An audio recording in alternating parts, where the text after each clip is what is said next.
monde, c'est Nelvea-chan, je vous retrouve aujourd'hui pour une nouvelle vidéo. Cette fois, ce ne sera pas une carte, mais un marque-page. Donc c'est pour répondre au concours de Letty, en fait c'est juste un super prétexte pour lui envoyer quelque chose, parce que j'adore lui envoyer des petites créas. Voilà, donc enfin j'adore, j'aimerais bien en envoyer plus souvent à tout le monde, mais c'est vrai que c'est pas toujours évident. Donc un bon prétexte. Je m'excuse de ne pas participer à tous les concours. Je vais essayer d'être un peu plus présente pour vos concours et autres, et pour vous envoyer deux, trois petites choses maintenant que les choses sont un petit peu calmées, mais bon, c'est pas encore gagné. Alors, pendant que je papote, j'ai fait une découpe à la Big Shot d'un pointeur. Alors, je me rappelle plus du nom exactement de comment ça s'appelle, ce pointeur. Mais voilà, ce pointeur dans du papier craft qui est une chute de papier de mon album. Et suis venue découper un rectangle correspondant, dont la largeur correspond, pardon, au diamètre externe du pointeur. Toujours donc dans une chute de papier pardon, qui vient également de l'album que je viens de terminer. Voilà, donc je viens ajuster ce morceau de papier aux dimensions qui me conviennent. Je lui arrondis les angles du bas. Voilà, j'ai découpé la forme ronde en haut, hein, comme vous avez pu le voir. Et je viens ancrer les bords. Donc je vous marque le nom des deux distresses que j'ai utilisées. Ça m'évite bien de les prononcer, hein, soyons bien d'accord, vu que je suis pas très douée en anglais. Donc voilà. J'utilise deux types de mousse différentes, hein. Une qui a besoin d'un applicateur type bois comme j'ai avec le scratch, ou alors une mousse comme ça qui est rigide sur la partie noire et qui permet de ne pas utiliser l'applicateur. Voilà, tout simplement. Je mets un peu de lac à cheveux sur les endroits où j'ai passé la distress, parce que la distress malheureusement ça sèche jamais vraiment. Enfin, ça sèche si, mais bon, on a toujours tendance à s'en foutre partout sur les doigts, et le but n'est pas de tacher les pages du livre. Donc du coup, j'ai passé un peu de lac pour fixer l'encre. Je viens renforcer donc la base de mon marque-page, toujours dans la même chute de papier. Voilà, donc je redécoupe la forme, hein, tout bêtement. Je redécoupe l'arrondi, je vais revenir faire les angles avec la perforatrice, et je vais également refaire les bords à la distress. Mais bon, ça, je voulais tout couper au montage. Je suis venue prendre donc cette planche de Paper Smooshes. J'ai pris le motif chat que je viens tamponner donc sur du papier Nena. Je viens le tamponner deux fois. Donc une fois en entier, et une fois je viens retamponner que la partie qui m'intéresse. Je vous ai mis le nom de l'encre que j'ai utilisée, la Memento, parce que j'ai pris cette encre là puisque je viens coloriser avec des feutres à alcool. Le papier Nena étant un papier très adapté à ce genre de mise en couleur. Je n'ai toujours pas testé pour l'aquarelle, je n'ai toujours pas testé pour les solutions pour crayon de couleur, mais bon, je suis sûre que ça marche bien aussi. En tout cas, là, pour les feutres à alcool, c'est vraiment bien. Il a une capacité d'absorption beaucoup plus importante que le Bristol.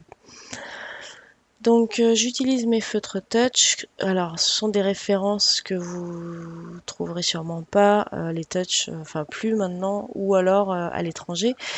Bon, je vous conseille plus les Pro Markers, hein, très franchement, ou les Copics si vous avez un peu plus de budget.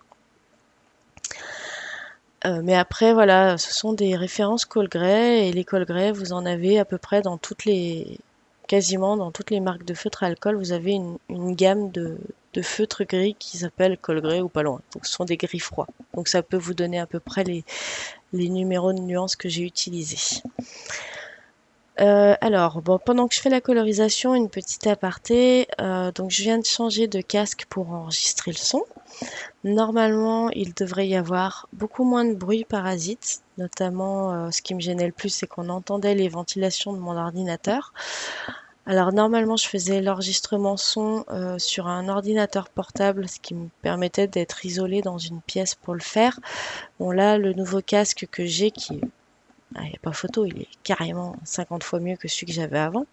En tout cas, plus agréable à porter, avec un meilleur son, un peu plus d'options et tout ça. Là, je teste pour la première fois pour l'enregistrement. Mais la contrainte, c'est que je suis obligée d'utiliser mon ordinateur fixe et à côté de mon ordinateur fixe, il y a mon chéri. Bon, alors là, pour l'occasion, il est allé faire la vaisselle pour me laisser tranquille enregistrer le son de cette vidéo. Mais bon, les autres fois, il y a des grandes chances qu'il soit à côté, donc ne vous étonnez pas si vous entendez un petit peu quand même des bruits du type les bruits de souris, hein, des petits clics dans tous les sens. Mais normalement, il devrait se retenir de parler pendant que j'enregistre. Voilà. Allez, donc j'ai fini ma colorisation et puis bah maintenant je viens détourer enfin découper mon tamponnage avec un petit ciseau, plus pratique qu'un gros. Et je viens découper à la main parce qu'en fait je ne veux pas de contour blanc, donc du coup je ne sors pas la Pixscan de la silhouette. Voilà, je vais couper. Là, je me suis un peu ratée, j'ai oublié de dézoomer mon appareil photo. Bon, alors en gros, hein, la manipulation elle est simple. J'ai pris un feutre noir, donc là c'est un Faber-Castell Pit Brush. C'est un petit, hein, c'est pas les gros. Noir, tout bête, donc une pointe pinceau, mais vous pouvez faire ça avec n'importe quel feutre noir. Et je viens donc reprendre les arêtes de mes découpes. Donc ici de l'arrière de mon marque-page et du tamponnage. Alors là, vous avez peut-être pas vu, je viens de mettre une petite chute de rhodoïde ou du moins de papier plastique sur la Big Shot que je viens découper à l'aide d'un die rond. Donc c'est un die fausse couture, voilà on le voit, mais enfin c'est pas l'intérêt la fausse couture pour le coup, c'est juste qu'il correspondait ce die quasiment au diamètre du pointeur. Voilà. Donc à l'arrière du pointeur, je viens mettre de la colle avec mon dérouleur, mon ATG. J'en mets que sur la partie ronde, pas sur le bas, parce que sur le coup, je pensais laisser le bas du pointeur tel quel. Vous allez voir, juste après avoir collé mon petit cercle, voilà, je vais ressortir la Big Shot. Alors d'abord, je vous montre, hein, c'est plus drôle. Je ressors la Big Shot et je viens découper le bas de mon pointeur dans ma chute de papier. Parce qu'en fait, je me suis rendu compte qu'en rajoutant le rhodoïde, le problème c'est que quand je vais glisser mon marque-page sur une page, le risque c'est que la page se prenne dans le rhodoïde ou dans la colle s'il en reste un petit bout, et du coup ça va abîmer le livre et c'est pas le but. Donc je suis venue découper la pointe de mon pointeur, enfin une seconde pointe à mon pointeur que je vais venir fixer, coller à l'envers de mon pointeur pour éviter les désagréments avec les pages de livres. Ouais, ce serait quand même dommage d'abîmer un livre avec un marque-page. Voilà, hop là, ça suffit, pas besoin de plus, comme ça je suis sûre qu'il accrochera ni le rhodoïde ni de la colle. Ensuite, donc je prends mon petit chat, je me suis aidée du die de découpe pointeur pour le positionner, parce que comme j'ai mis ma feuille de rhodoïde, je ne peux pas intervenir dessus à travers la fenêtre du pointeur. Voilà, c'était très malin, j'aurais peut-être dû attendre un petit peu. Je suis en train de faire des marques à l'arrière du pointeur parce qu'en fait je veux pas mettre de la colle tout le tour. Le but de mon marque-page étant de coincer la page entre le pointeur et l'arrière du marque-page. Donc pour ça, je me fais des repères avec un feutre, ça marche mieux qu'un crayon de papier sur du plastique, on est bien d'accord? Je me suis enquiquinée à essayer de faire tenir ce chat, finalement je vais abandonner et je vais mettre du scotch repositionnable. Au moins, il restera plus ou moins fixé là. Et puis aussi, ça me sert à le maintenir un petit peu mieux parce que du coup, je viens mettre de la colle à l'arrière. Étant donné que j'ai le rhodoïde sur le pointeur, je ne peux pas le coller en m'aidant du pointeur comment dire, comme repère et le coller par-dessus, quoi. Sinon, le chat il va finir par-dessus le rhodoïde et pas en dessous. Ce qui n'est pas le but. Voilà, donc je positionne, je colle, j'appuie bien je retire délicatement le pointeur, j'enlève la colle repositionnable du rhodoïde et du petit chat. Je viens remettre de la colle cette fois donc à l'arrière de mon pointeur, à partir des traits en fait. Je me suis dit des traits, voilà, je vous les remontre. Les traits que j'ai dessinés, j'ai dépassé. Les traits que j'ai dessinés avec le feutre. Je me suis arrêtée à cet endroit-là et maintenant je viens positionner de manière plus ou moins définitive mon pointeur. Donc comme tout le monde, hein, je ne vise pas juste du premier coup.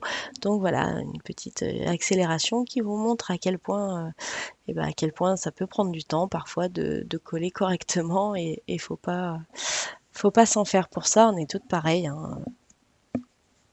Quand c'est pas droit, c'est pas droit. Je réajuste ce qui dépasse avec mon ciseau parce que forcément ça dépasse toujours. Je crois que c'était Gwen qui disait ça. De toute façon, on aura beau coller comme des pros, il faut toujours réajuster derrière. Voilà.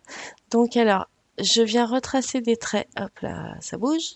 Je viens retracer des traits, des marques pour remettre de la colle parce que là, vous voyez, j'utilise la pochette de mon die. Si je le pousse jusqu'au bout, ça va trop loin à mon goût. Et pour moi, le but, c'est que la page s'arrête un petit peu sous les pattes ou au niveau des pattes du chat en tout cas. Donc, pour avoir plusieurs arrêts pour la page de livre, je viens mettre des glue dots, voilà. Donc, des petites glue dots que je viens mettre sur les pattes de chat, donc sous le rhodoïde. Donc déjà, ça me fera un arrêt de page et puis ça renforce aussi la colle sur le rhodoïde. Donc ça évitera que ça se déchire.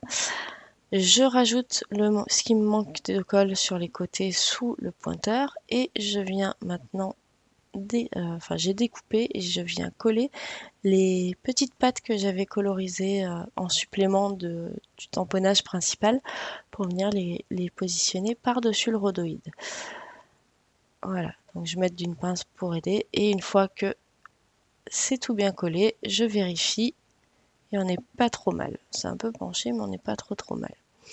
Voilà, donc le but c'est qu'on ait l'impression que le chat tienne la page. Donc j'ai décidé quand même de rajouter 2-3 petites choses pour finaliser mon marque-page.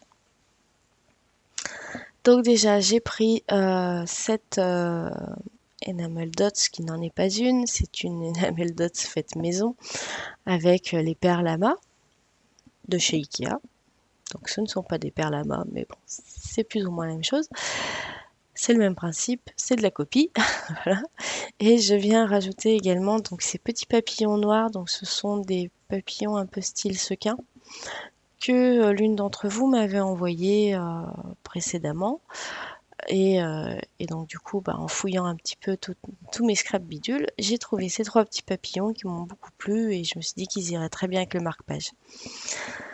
Je prends également un stylo argenté.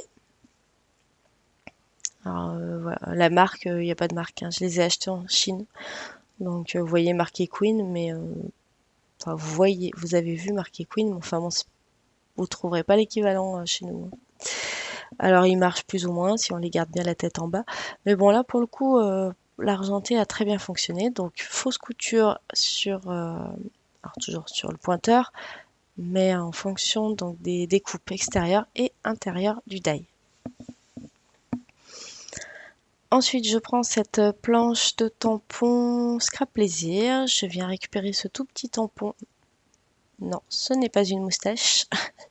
Ce sont des petites arabesques en fait, enfin, voilà, des petits embellissements. Mais c'est vrai que sur la vidéo, je trouve qu'en petit, on dirait une micro-moustache. Mais non. Donc je viens les positionner à la naissance de mon pointeur, entre guillemets, et j'en remets un à l'arrière. Pas très centré, hein, je le vois maintenant à la vidéo. Et je termine avec mon tampon signature. Bon, c'est pas souvent que je vous le mets en vidéo celui-là, mais voilà. Vous l'avez vu. Et des fois, j'oublie de le mettre aussi quand je vous envoie les créas. Donc voilà pour le résultat de mon marque-page. Mon chéri a trouvé ça tout choupinou. Moi, je me suis éclatée à le faire et puis j'ai pris le temps d'y réfléchir pour pousser mon idée à fond et vraiment, je me suis éclatée. Donc, bah, j'espère forcément que le marque-page plaira à Letty. Et puis au passage, j'espère que ça vous plaît aussi. Ça change un petit peu des cartes. Voilà, donc la vidéo se termine. J'espère que vous aurez pris plaisir à la regarder. Je vous remercie pour votre fidélité, pour tous vos gentils messages lors des précédentes vidéos. Et puis, je vous souhaite un bon scrap. Je vous fais plein de gros bisous et je vous dis à très bientôt pour d'autres créations. Bye bye!